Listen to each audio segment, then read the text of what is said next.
The nays are 1. 2/3 being in the affirmative.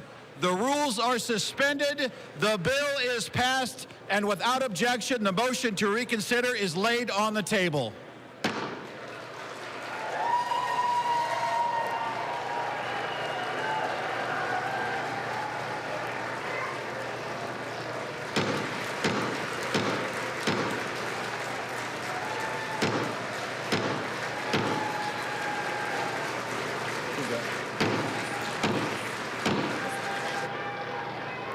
Pursuant to Clause 8, Rule 20, the unfinished business is the vote on ordering the previous question on House Resolution 879, on which the 427 to 1, the final vote.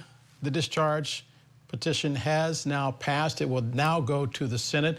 Back to our Capitol Hill correspondent, Nathaniel Reed. We'll keep this image from Capitol Hill up. But Nate, my question to you is this.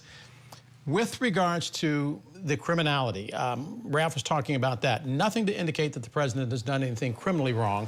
But one of the phrases I keep hearing over and over again, whether it be Bill Clinton or Larry Summers or anybody else who had anything to do with Jeffrey Epstein, it is, what did you know and when did you know it?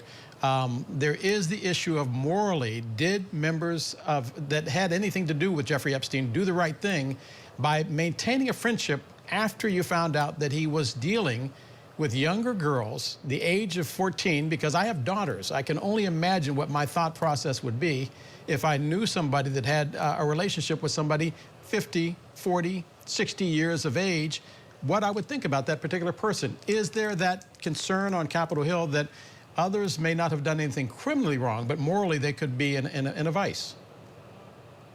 Absolutely, and I think that's exactly why you've seen the backers of this bill support it from the get-go. The handful of Republicans, nearly all Democrats who've signed on to this, who've tried to hang this as a major issue during this second Trump administration. I do want to note, as we were speculating just before the vote closed, that one lone no vote was not a typo. That was Representative Clay Higgins, the Republican from Louisiana. He just posted a statement in the last couple moments on X. He said, quote, I'll read this all for you here, Del. I have been a principled no vote on this bill from the beginning. What's wrong with this bill 3 months ago is still wrong today. It abandons 250 years of criminal justice procedure in America. As written, the bill reveals and injures thousands of innocent people, witnesses, people who provided alibis, family members, etc.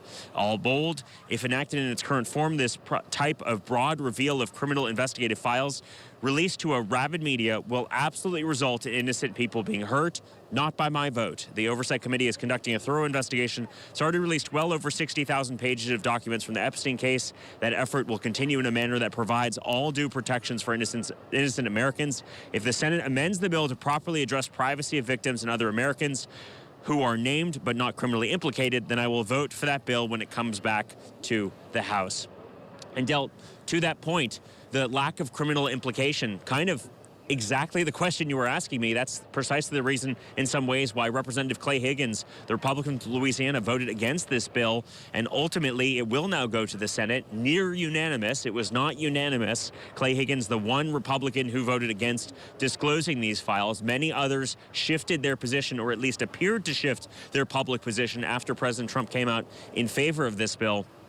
But now there's the question of whether the Senate will take it up. Certainly Democrats will continue to make this an issue, led by Senate Minority Leader Chuck Schumer, who says he's going to try and force a vote on this as soon as today on the Senate floor. A lot of questions about whether that passes or whether that hits procedural hurdles. And to Representative Higgins' point, there's always the possibility that the Senate could make changes and that this saga we've dealt with so far is not done. This bill could always come back, if it's changed, to the House of Representatives for vote before, of course, it makes it to the president's desk.